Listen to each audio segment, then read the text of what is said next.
Welcome to Cybernet's booth at the 2004 MRO Americas Conference here at McCormick Place in Chicago. This is highlighting our product, the NDI Tracker for mobile C-scan generation. This is a quick demo of what we've been showing everyone walking up to our booth. Here you see the first screen where you would enter in your typical report information, your transducer, the number of markers that we're going to be tracking on, and the software is now calibrating the camera to find those markers, these 4 markers that you border your area that you want to inspect. And then I'm going to go ahead and click OK when it's ready. You'll see that there is a grid that has been created. You can specify the size of it here. So right now it's at 1 inch and go down to 1/4 inch. And you'll see the grid update accordingly. Hit done, and now we are ready to just go ahead and inspect. So this is a standard UT probe used by the Air Force, the M116, with the holder and a barcode target that we put on top of it. And you'll see that it's already tracking based on where that barcode is in the 2D space, actually 3D space, projected onto a 2D view. And now you'll see that it's starting to record these readings taken from the Epic 650, and those readings are 1-to-1, so whatever number is on the Epic is also getting piped into, basically mirrored into the tracking software, and as soon as we get a number, we'll just fill in those spots. So I have a lot of extra water at the bottom of the probe, so there's some misreadings here, and for the purposes of demoing, just going as fast as possible. Zoom in so you can see a little better view. You can see that the precision is actually better than 1/4 inch, but 1/4 inch is usually the standard for these UT grid inspections. Here is the step wedge, so I'll start filling in a little bit of those squares too to see the contrast. Right now the color is on auto adjust spectrum. That means it's going to make the highest contrast of colors based on whatever values have already been read, and those colors can be changed based on preference, whatever you're used to.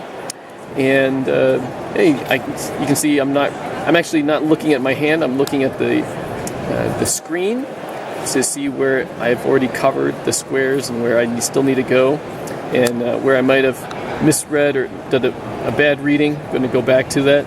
I can see this yellow square up here is just an errant reading from the extra water, I think, on the probe. Once I change that, okay. I change that, then the rest of the squares will be a little more in line with what you would expect. Yeah. Okay, so now the big payoff is this. We get to generate a C-scan based on what we've done. I'm going to go to File, Export C-scan. Going to hit OK, and now all those readings are getting integrated into a single PDF file. While it's doing that, I can show you the setup here. This is the camera that's doing the tracking. It's just a simple setup, the camera and a light and a tripod and interface via USB. Via USB from the Olympus device here. That port goes into a USB hub that then goes into the Surface tablet and integrated ultimately on the back end by our software. So I hit done and then go into the folder that is where the PDF is saved. So it created a new folder, today's date, today's time. Double click that PDF, and this is the report. So it has all the standard information we entered in at the beginning. This is kind of a cover picture, and then here on this page you see the actual values that were scanned in. So you can see that step wedge, those values, and then these ones I did down here. I am not a professional NDT inspector, so I would be failed if this were to be trying to pass some kind of testing, but for demo purposes, I hope you get an idea. This is also a picture you get of where you were on the aircraft. It's like the big picture, what the camera captured. It was a clean picture. and then like page 4, 5, 6, 7, 8 is in the PDFs, the following pages. So if you wanted to print these out, it's already kind of subdivided and zoomed in so that you can read it easier if you want that hard copy. Otherwise, you can email this or just save it off of the machine. And the feedback we've gotten is that the inspectors really like this because it makes their jobs go a lot faster with these 1/4-inch grids. You can see here's an example back here of a 1/4-inch grid of a much larger area, and it would just take a very long time for two guys, one guy reading it, another guy hand recording all these readings, and invariably you'd be off by 1 square, and then you're trying to figure out, okay, what did we miss, where do we got to start over again. It's just nobody likes to do that, and nobody should have to do that once you have the tracker tool. So this saves the inspection labor. Instead of 2 guys, it comes down to 1 inspector, and then there's cost savings with that and time savings with that.